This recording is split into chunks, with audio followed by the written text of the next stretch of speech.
$41,872 stolen under my name. She called it borrowing and laughed when I cried. It started with my Netflix password, then my Amazon, then a loan, a car, and a wrecked credit score. I brought the receipts to court and watched her smile disappear. Relax, it's just a Netflix account. That's what she said when I caught her using my login again. That's what she said when I found out she'd given it to her boyfriend. That's what she said when she asked for my Amazon Prime. Just for one order. Just a login. Just a password. Just family. That's how it always starts. Her name's Mariah, my cousin. We grew up like siblings. Spent summers building blanket forts and trading Halloween candy in the living room. Our moms are sisters, and in our family, that's blood level. Loyalty. Mariah was the fun one, the loud one, the borrower. Always needed $5, a ride, a favor. She had charm. She had excuses. She had the kind of smile that made people say yes before they even thought to say no. I always said yes, because that's what you do for family, right? It started with a Netflix login. I didn't think twice when she asked for it. She'd just lost her job, she said, going through it with her ex. Needed something to watch to take her mind off things. Sure, I said. What's 1Password? 1Password turned into 3. Netflix, Hulu, Amazon. Then came the Uber Eats account, the Venmo logins, the accidental charges. I remember the first time something felt off. A package showed up at my door. Not addressed to me, but close. Michaela T., wrong name. My address. Inside, a pair of $280 designer sneakers. Return address? Some boutique I'd never heard of. I texted Mariah. She answered with a laugh. OMG, they must have messed up the label. I used your Prime. Hope that's cool. Cool? No, but I let it go. Told myself it wasn't a big deal. I changed my password. Briefly. She called me 3 hours later, joking. Dang, you really cut me off, huh? Guilt, pressure, loyalty. So I gave her access again. The next red flag wasn't red. It was bright. Strobing siren level. I was checking my email when I saw a welcome message from a credit card company I didn't recognize. Not spam. Real, account approved. In my name. I blinked. Opened it. It was addressed to Michaela T. Not my name, but close enough to be dangerous. I checked my credit report that night, and it felt like walking into a crime scene with your own name on every wall. There were 6 credit cards, a personal loan, a car rental in another state, all under my social, all opened within the last 5 months. I sat at the kitchen table, staring at my screen, hands numb. Credit score, 492. Debt balance, $41,172.35. I hadn't spent $1. She had. I called her immediately. No answer. Texted. Waited. An hour later, she sent me a voice memo like she was casually chatting about brunch. Hey, saw your missed call. What's up? I called again. This time she picked up. I didn't yell. I couldn't. I was too stunned. Mariah, I said. Did you open credit cards in my name? Silence. Then, why would you even ask that? Because I just checked my report, and it looks like someone's been playing dress up with my identity. She laughed. Okay, first of all, chill. I might have used your info for, like, one thing. But you said I could use your Amazon and stuff, so I figured. You figured my name was free to rent? It's not that deep, it's just credit. You can fix it. Fix it? Fix the entire financial demolition of my adult life? Hung up. I sat there in my dark apartment, every muscle in my body buzzing like my nerves were screaming louder than I ever could. My chest was tight, my mouth dry. I felt violated, betrayed, and stupid. So stupid. She didn't just borrow my login, she borrowed my identity, and she didn't even spell it right. The first collection call came 2 days later. It was early, 10:58 a.m., and my phone lit up with a number I didn't recognize. I almost ignored it, but something in me knew. Hi, this is Sarah from Westbrook Financial. We're calling to discuss your past due balance of $4,782 on your Platinum Rewards card. Would you like to make a payment today? My throat went dry. I don't have a Platinum Rewards card. There was a pause, then a cheerful but scripted response. Is this Michaela T? No, I said. That's not even my name. I hung up and went straight to my credit report again. What I saw looked like a war zone. The 6 credit cards weren't even the full story. She'd opened a $15,000 personal loan at 21% interest, a buy now, pay later balance of $2,300, 2 cell phone accounts, and the final gut punch, a car rental agreement in my name, with unpaid damages totaling $2,600. The company had tried to charge my old debit card 3 times. Thankfully, the account had already been closed. But the flag was there. My name, tied to a car she wrecked and ditched in Arizona. I stared at the screen, heart pounding. Arizona? I was in Chicago. I hadn't left the state in a year. I called her, again. This time I didn't yell. I didn't ask, I informed. I'm filing a police report. She laughed. Again. You're really gonna call the cops on your own cousin? No, I said. I'm calling the cops on someone who stole my identity. Her voice changed, flat, cold. So that's what we're doing now? No, I said. You did this. I'm just catching up. I hung up. This time, for good. Then I started the paperwork. I froze my credit, placed fraud alerts with all 3 bureaus, filled out an identity theft report, booked a meeting at the police station, and all the while, the anxiety sat in my chest like a cement block. I couldn't sleep, couldn't focus. I called my job's HR department and explained what was happening, just in case anything came up in their background systems. I'd applied for a promotion 2 weeks earlier. Now? I wasn't sure I'd even pass a credit check. The most humiliating part? I still hadn't told anyone, not my mom, not my friends, not even my roommate. Because how do you explain something like this? Hey, remember my cousin? The one you liked? Yeah, she ruined my entire financial life using a spelling error. But the real kicker came when I checked my old Gmail account, one I hadn't used in years, but still had linked to a few services. There it was, a string of messages. Your application for financing has been approved. Congratulations, your limit has increased. A new device has logged in from Scottsdale, Arizona. Scottsdale. She wasn't just using my name, she was living in it. Ordering food, booking rides, getting upgrades, talking to companies like she was me. I didn't feel like a person anymore. I felt like a brand someone else was wearing. I sat on the floor of my bedroom, surrounded by notes, passwords, printed forms. I was building a digital case file on my own stolen identity. I had a folder labeled Mariah, Evidence. Inside, screenshots of her texts admitting to using my info.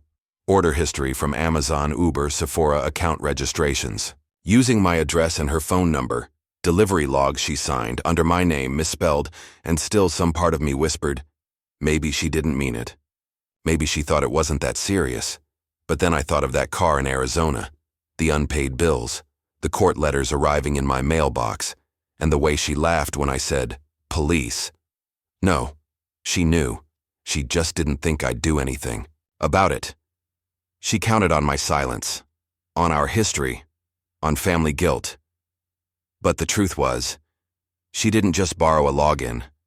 She borrowed my credit, my name, my entire future, and I was done paying for it. There's a strange shift that happens when you stop being the victim. You go from asking, why would she do this to me, to how do I prove she did this to me? I stopped crying, stopped hoping she'd apologize, stopped checking her social media for a sign of remorse. Instead, I started making folders.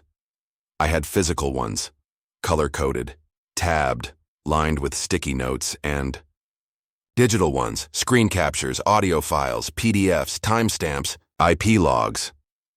I didn't just want to expose her. I wanted to bury the lie in truth. Step 1.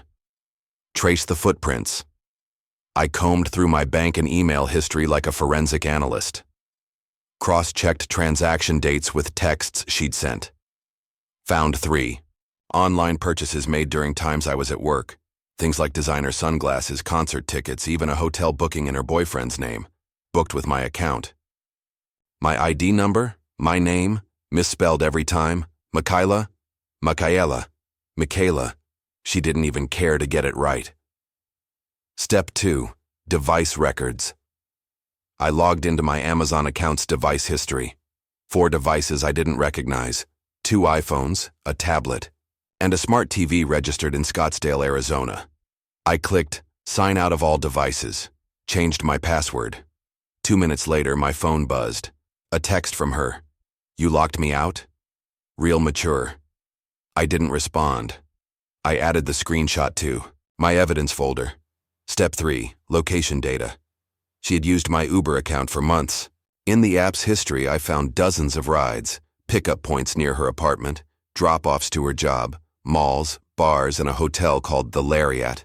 Every single ride billed to my old debit card, even tips. She'd been living on my dime, coasting on my identity, smiling through drinks I unknowingly paid for. Step 4. Affidavits and documentation. I went to the police, filed an official report. I brought a 3-ring binder with printed emails, delivery invoices, my credit report, her text messages, and a list of all the addresses the fraudulent accounts had shipped to. The officer read it like it was a script from a movie. You have more evidence than most fraud cases I've seen, he said. Because I lived in it, I told him, and she's still wearing my name like it's a hoodie she forgot to return. He gave me a case number, told me to contact the FTC, suggested I freeze my accounts immediately. I already had, but I didn't. Stop there. I reached out to every company tied to the stolen accounts. Verizon, Capital One, Klarna, American Rentals. I faxed them notarized copies of my ID theft report and letters of dispute. One rep from Capital One said, "You're not the first identity theft case we've seen from someone who knew the thief." That stung, but it also validated everything. She didn't hack me. She used me, used the trust, the bloodline, the history between us, and I'd been too soft for too long.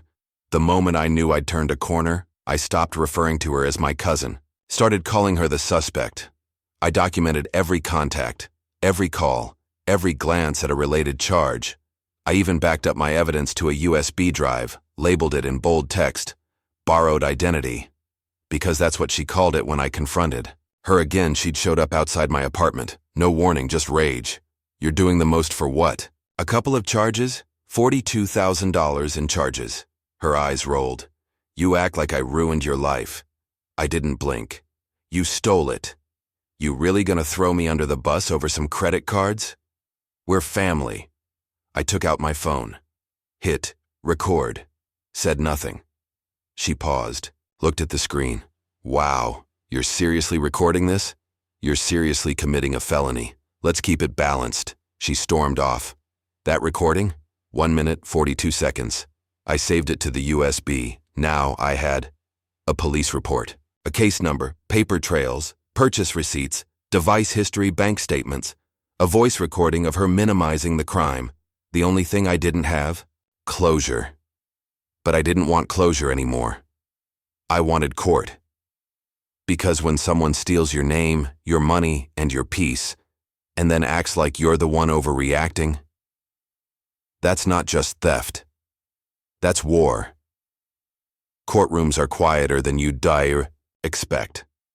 No shouting, no slamming gavels, just whispers, paper shuffling, and tension so thick it feels like gravity. I sat on the left side of the gallery, alone, wearing a suit I borrowed from a friend because mine didn't fit right anymore. Stress weight mostly. Stress everything, really. Across from me sat Mariah. No lawyer. Just a white blouse, tears already forming, and a smile she'd used to get out of trouble since the 6th grade. I used to think it was charming. Now, it looked like a weapon. The clerk called our names. State of Illinois versus Mariah T's on charges of identity theft, fraud, and wire fraud. A felony-level case. My name was everywhere in the file, but for once it was being used correctly. We stood before the judge. She sniffled. I stood still. Her cheeks were wet before anyone spoke. It was a performance, and she was setting the stage. Tut, Judge raised an eyebrow at her tears. Do you have counsel? No, Your Honor. I didn't think I'd need one. This is a misunderstanding. Noted, he said. Flat. No warmth. I stepped forward, USB drive in hand. Labeled in black Sharpie, borrowed identity. The bailiff took it, handed it to the court clerk who plugged it in. Inside, screenshots, email headers, recorded voice memos, device history, IP address logs, bank statements, police, reports. The video of her showing up to my apartment and calling it no big deal. The judge took his time scrolling through the contents. Mariah didn't look up. She dabbed at her face with a tissue like she was the one who'd been robbed. Then he spoke. Miss T, do you deny using your cousin's name to open accounts? She looked at him, eyes glassy. I didn't mean to hurt anyone. I thought, it was just borrowing. He leaned back. You took out 6 credit cards, a personal loan, and rented a car under their name. You wrecked it. You never paid. You used a false identity. That's not borrowing. That's fraud. Silence. I stared at her, waiting to see any flicker of remorse. Nothing. Just mascara-streaked cheeks and one last swing. We're family. Family doesn't do this to each other. That was it. That was the moment everything flipped. I stepped forward, locked eyes with her, and said it for the record. Neither does a thief. The courtroom went still. Even the judge paused, then nodded. He ruled in my favor. Mariah was ordered to pay $36,142 in restitution, complete probation, and mandatory financial counseling. And her name was added to a fraud registry that would follow her for the next 10 years. Her expression didn't change. She didn't scream, didn't cry harder. She just stopped pretending. The judge closed the file. Case closed. And that was it. It was over. No applause. No dramatic finale. Just a low hum of printers and squeaky chairs as I walked out with my spine straighter than it had been in months. Outside the courthouse, the air felt different. Cold, but clean. I checked my phone. No texts, no missed calls, no messages from Mariah. No apology. Nothing, except a voicemail from my bank. Hi, we've received your updated documentation. Your fraud case has been cleared. Your account is now fully restored. I played it twice. Then I walked home with the USB drive in my pocket. Not as a trophy, as a reminder. Because she stole my name, my money, my time, my credit score, my job offer, my peace of mind, and turned it into a punchline. A chill out. A laugh. But I took it back, piece by piece, line by line, dollar by dollar. She tried to use my identity, so I used hers, in a court of law. And I didn't just get justice. I took back my future. The first thing I did after court wasn't celebrate. It wasn't call my mom or my friends or post something online. I opened my laptop and froze everything, every account, every login, every link that could possibly connect back to me. I changed passwords, enabled two-factor authentication, called banks, canceled cards, opened new ones. I even set up a virtual private mailbox so no one could use my home address ever again. My identity had been a playground. Now, it was a fortress. Mariah was on probation and restitution was coming, eventually. But I wasn't stupid. Money from someone with a fraud record doesn't show up on time, if ever, so I acted like I'd never see a cent. And started from zero. I printed a new budget and put it on my fridge. Every paycheck, every payment, every automatic withdrawal. I tracked it like a detective at a crime scene. Credit score, 501. Job status, stable, but shaky. Savings, none. I had to rebuild my financial reputation the way most people build character. Slow, quiet, and under pressure. But here's the thing. No one tells you. It's not just your money that gets stolen in identity theft. It's your sense of safety, your confidence, your ability to relax. Even months after court, I'd wake up in the middle of the night and check my accounts. I'd triple-check my mailbox. I got a panic attack from a scam call that said fraud alert because I thought it was real. I trusted no one, not even myself. And the worst part? The silence. Mariah never called, never texted, never apologized. But our family? They did reach out, some of them. One message from my aunt said, "I'm not saying what she did was right, but was it worth ruining her life over money?" I stared at that line for a long time. Over money, like it was a parking ticket, like she hadn't torched my credit, like she hadn't jeopardized my job, my housing, my entire future.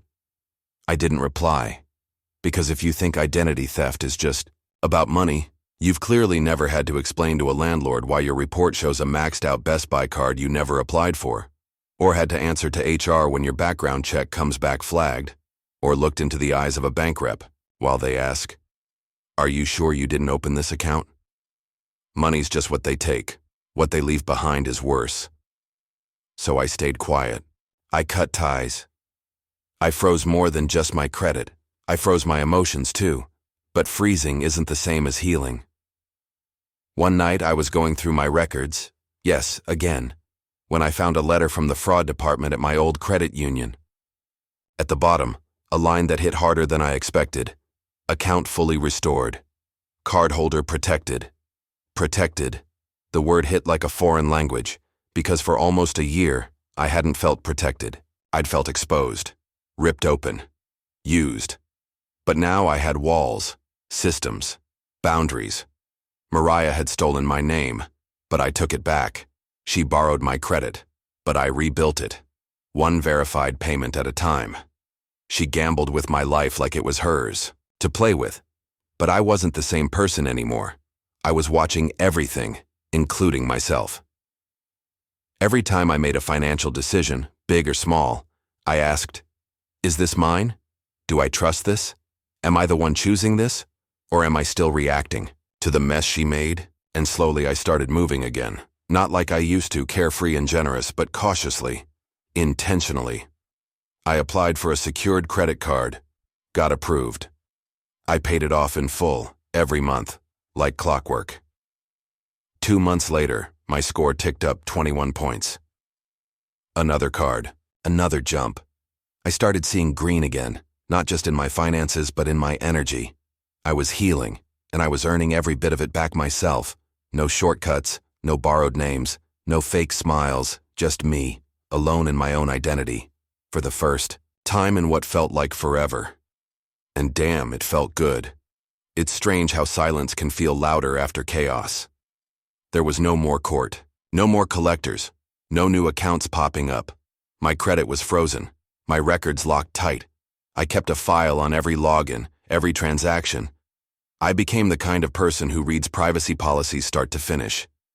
Paranoid, maybe. But when someone steals your name, you never forget what it feels like to lose control over something that's supposed to be yours. I still had a copy of that USB drive. Borrowed identity.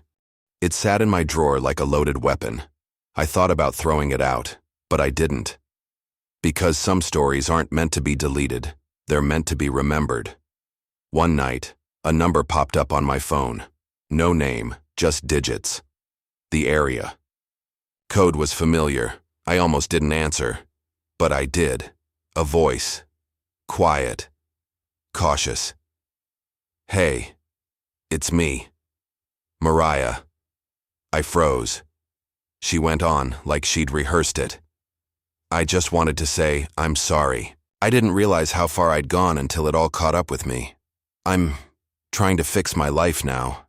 I know I can't undo what I did. I just wanted you to know I'm not angry anymore." "Not angry?" I didn't speak. "Are you there?" she asked. I took a breath. "Yeah, I'm here." Another pause. Then, "I hope you're doing okay." I said the only thing that felt true. I am, and I will be. But you're not part of that anymore. She didn't argue. Didn't beg. Just said, "Okay, take care." Click, no apology can refund what she took. But hearing it felt like closing a chapter. A week later, I shredded the last of the mail with her name on it. Letters from collectors, spam offers, junk credit pre-approvals, all addressed to her version of me gone. I started doing small things again, fun things. I bought a concert ticket, just one, just me. I applied for a travel card, got approved. I booked a weekend trip, didn't ask anyone's permission, didn't tell anyone until I landed because, this was mine, not borrowed, not stolen, not shared. Mine. And slowly, my name stopped sounding like a liability. It started sounding like a story, a true one. The day my credit score crossed 700 again, I stared at the screen for 5 full minutes. Not in disbelief. In satisfaction. Not because it meant I'd won, but because I'd rebuilt, without shortcuts, without noise, and without her. I don't know what happened to Mariah after that call. I don't care. She stole my identity. I took back my life. Not with revenge, not with violence, but with proof, patience, process. The kind of victory that doesn't trend. The kind that doesn't need validation. The kind that lets you sleep again. And that's the thing about having your name stolen. Once you get it back, you never let anyone touch it again.